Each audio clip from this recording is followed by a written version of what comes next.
दोस्तों, जो कंपनी का मालिक होता है या आम भाषा में अगर कहें बाबूजी जो होते हैं, उनके ना कुछ दुख दर्द होते हैं। दुख दर्द क्या होते हैं कि भैया बहुत घाटा हो गया, इस महीने तो बहुत ही कम सेल हुई है, इस महीने तो नुकसान हो गया, तनख्वाहें बहुत बढ़ गई हैं, ये बंदा काम नहीं करता, वो बंदा काम नहीं करता। तो बाबूजी बस यही सोचते रहते हैं, बस अपना वहाँ पर दिमाग दौड़ाते रहते हैं, ठीक है।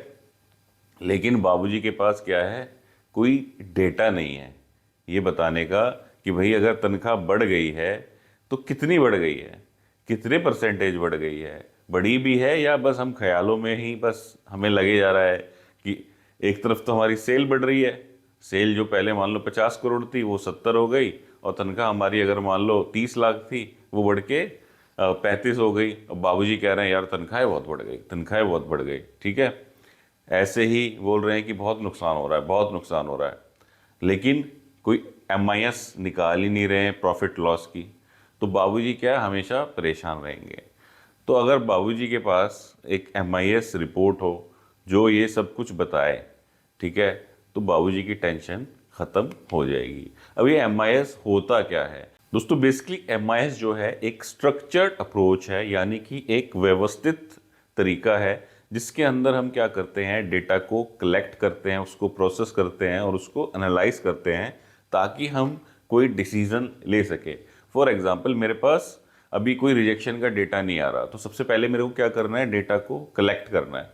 देन उसको मैं कंपाइल करूंगा, डेटा को प्रोसेस करूंगा, फिर मैं उसमें से निकालूंगा कि मेरे टॉप डिफेक्ट क्या जा रहे हैं, ठीक है, मेरे किस पार्ट में सबसे ज़्यादा प्रॉब्लम आती है, ठीक है, कौन सा ऐसा डिफेक्ट है जो किसी खास महीने में जा कर के बढ़ जाता है या एक पार्ट में बहुत ज़्यादा ये प्रॉब्लम आती है, मेरा जो कॉस्ट ऑफ और क्वालिटी है वो कितना जा रहा है। तो ये सारा जब मैं उसको एनालाइज करूँगा तो उससे क्या होगा, मैं कोई डिसीजन ले पाऊंगा ना। इसीलिए एमआईएस को कहा गया कि ये एक स्ट्रक्चर्ड अप्रोच है जिसके अंदर क्या है, डेटा को कलेक्ट करना है, हमने उसका सिस्टम बनाना है डेटा को कलेक्ट करने का, उसको एनालाइज करने का, उसको प्रोसेस करने का, ताकि हम उसके बेस पे कोई डिसीजन ले सकें। जैसे मैंने बताया ना कि बाबूजी डिसीजन कैसे लें, क्योंकि बाबूजी के पास कोई डेटा ही नहीं है, सारी चीज़ें हवा में हैं, क्योंकि जो उन्होंने बंदे रखे हैं उनको खुद नहीं पता डेटा को कैसे बनाना है, और वो बाकी सारी चीज़ों में बिजी हैं, तो डेटा बनेगा कैसे। तो इसलिए क्या है कि हमको बनानी है क्या, एमआईएस, ठीक है, जिससे कि हम क्या कर सकें, मैनेजमेंट या जो टॉप मैनेजमेंट के लोग हैं जिसके अंदर प्लांट हेड है, सीनियर लोग हैं और एमडी हैं, डायरेक्टर हैं, वो लोग क्या अगर कोई डिसीजन लेना चाहें कंपनी की इम्प्रूवमेंट के लिए या कंपनी की स्ट्रैटेजी के लिए, तो उनके पास कोई डेटाबेस होना चाहिए, कोई एक एमआईएस रिपोर्ट होनी चाहिए जिसके बेस पे वो डेटा ले पाएंगे। दोस्तों, आपकी स्क्रीन के ऊपर जो है एक एमआईएस डैशबोर्ड आ चुका है किसका, प्रोडक्शन डिपार्टमेंट का, जिसके अंदर हमें क्या क्या चीज़ें पता चल रही हैं। हमें यहाँ डेट वाइज क्या क्या पता चल रहा है, हमें ये पता चल रहा है ए शिफ्ट के अंदर टोटल कितने अवेलेबल आवर्स थे, कितने घंटे एक्चुअल में मशीन चली, प्रोडक्शन कितना हुआ, रिजेक्शन कितना हुआ, पीपीएम कितना गया, ओई कितना गया, मशीन एफिशिएंसी कितनी रही, operator efficiency, production value, rejection value, total loss hours, ठीक है। ऐसे ही हमारा क्या है यहाँ पर आपको जो दिखाई दे रहा है, शिफ्ट ए में ओई कितना आया, बी में कितना आया, ओवरऑल ओई कितना आ रहा है। अब एनर्जी, जैसे एनर्जी कंजम्पशन का नो डेटा आ रहा है, यानी कि एनर्जी का डेटा रिकॉर्ड नहीं हुआ, तो आपको 2 मिनट में पता चल गया कि भैया मेरा एनर्जी का डेटा रिकॉर्ड नहीं हुआ, तो जो लॉस टाइम हुआ उससे मेरा 13,000 रुपये का नुकसान हुआ मशीनें ना चलने की वजह से। टारगेट प्रोडक्शन वैल्यू का कितना था, 7,17,000, बना कितना, 5,84,000 का। क्वांटिटी कितनी थी, 217, बनी कितनी, 186। पैकिंग वैल्यू कितनी थी, इतनी। क्वांटिटी कितनी बनी, इतनी। डिस्पैच वैल्यू कितनी थी, क्वांटिटी कितनी बनी, इतनी, ठीक है। उसके बाद में यहाँ पर पूरा रिजेक्शन की क्वांटिटी, फिर मशीन वाइज क्या आ रही है मेरी ओई, शिफ्ट बी में क्या आ रही है, एफिशिएंसी मेरी क्या आ रही है, ठीक है, लास्ट 38 डेज की क्या ओई आ रही है, एफिशिएंसी कितनी आ रही है, मैन पावर लॉस की वजह से कितना नुकसान हो रहा है। तो ये क्या हो गया, एक झटके में आपको पूरा डेटा पता चल रहा है, ठीक है।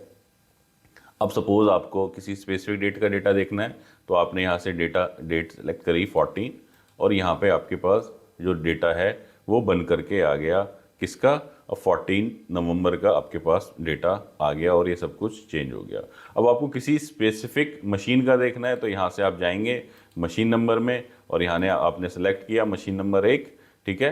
तो मशीन नंबर का 1 का आपके पास डेटा आ गया कि मशीन नंबर 1 में टोटल में 11.5 घंटे अवेलेबल थे, ए शिफ्ट में चली 11, बी में 12.5 थे, चली कितनी 12, प्रोडक्शन क्वांटिटी इतनी हुई, रिजेक्शन कितनी हुई, ओई इतना गया ए में, बी में इतना गया, ओवरऑल ओई इतना गया, ठीक है।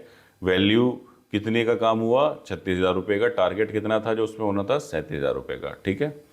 और ये जो 30 डेज में इसकी ओई इस मशीन की क्या रही है, वो एक यहाँ पर आपको पूरी रिपोर्ट पता चल गई, ठीक है।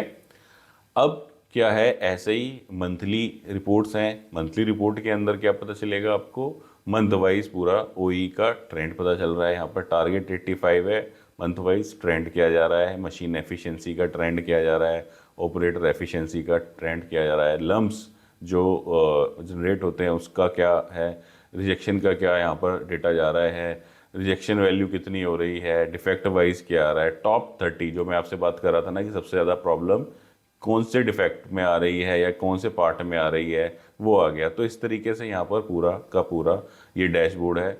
इसके अंदर और भी बहुत सारी चीज़ें हैं, आवरली प्रोडक्शन कितना हो रहा है, जैसे अपने को देखना हो किसी स्पेसिफिक दिन में हम गए यहाँ पर और हमें यह देखना है कि कैसे कैसे हमारी प्रोडक्शन होती है घंटे वाइज। तो यहाँ पर आ गई मेरी कि भैया देखो यहाँ पे बढ़ रहा है ट्रेंड, फिर यहाँ पे लंच हुआ डाउन हो गई, फिर यहाँ बढ़ा, यहाँ पता नहीं टी हुआ क्या हुआ, यहाँ डाउन हो गई। सेम बी शिफ्ट में यहाँ देखो रात में बंद हुआ होगा, लंच हुआ होगा, डाउन हो गई, फिर यहाँ डाउन हो गई। अब यहाँ देख रहे हैं एग्जैक्ट 70 70 70 70।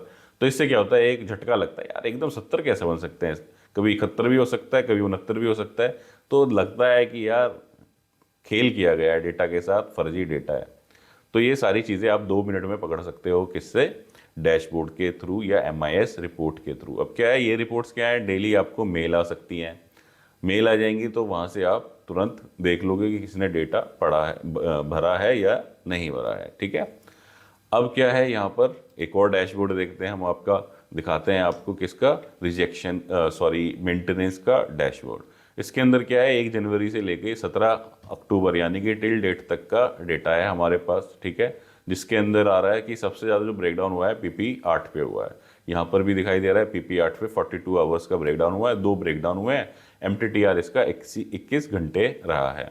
अब अगर मैं डिफेक्ट वाइज देखूँ या टाइप वाइज देखूँ कि कौन सी कैटेगरी का ब्रेकडाउन सबसे ज़्यादा हुआ है, तो हमारा सबसे ज़्यादा जो ब्रेकडाउन हुआ है वो कौन सा, इलेक्ट्रिकल प्रॉब्लम्स 60%, ठीक है। देन मैकेनिकल 36%, ठीक है। यहाँ पर आ गया मंथ वाइज ब्रेकडाउन आवर्स, ठीक है। यहाँ पर आ गया मंथ वाइज स्पेयर कंज्यूम्ड, कितनी मेरी मंथ वाइज कॉस्ट लग रही है। यहाँ पे आ गया कि मेरे ब्रेकडाउन की समरी क्या क्या है, ठीक है। फिर लास्ट में आ गया मेरा टॉप 20 मशीन्स क्या क्या है, ठीक है। अब मेरे को सिर्फ देखना है इलेक्ट्रिकल ब्रेकडाउन। यहाँ मैंने क्लिक किया इलेक्ट्रिकल ब्रेकडाउन्स के ऊपर और यहाँ पर मेरा पूरा डेटा चेंज हो गया, इलेक्ट्रिकल ब्रेकडाउन के हिसाब से सब कुछ आ गया। तो मेरे को देखना है सिर्फ मैकेनिकल, तो ये सारा मैकेनिकल के हिसाब से हो गया, ठीक है। अब मेरे को यहाँ पर देखना है कुछ एक स्पेसिफिक किसी मशीन का, ये मैंने यहाँ से 6 नंबर मशीन सेलेक्ट करी, तो ये 6 नंबर का डेटा आ गया कि कब कब ब्रेकडाउन हुआ है, कितना कितना ब्रेकडाउन इसके अंदर हुआ है। तो इस तरीके से क्या है, आप डिपार्टमेंट वाइज MIS के डैशबोर्ड बनाओ और उससे आप रिपोर्टिंग तुरंत ले सकते हो। दोस्तों उम्मीद करता हूँ आप जब यहाँ तक आए हो तो वीडियो आपको पसंद आई है। वीडियो अगर पसंद आई है तो कमेंट जरूर करें कि हाँ भाई हमें वीडियो पसंद आई, ठीक है। और दूसरा एक और इन्फॉर्मेशन आपको देनी है कि अगर आप ऐसे डैशबोर्ड अपनी कंपनी के लिए बनवाना चाहते हो तो हम ये आपके लिए क्रिएट कर सकते हैं।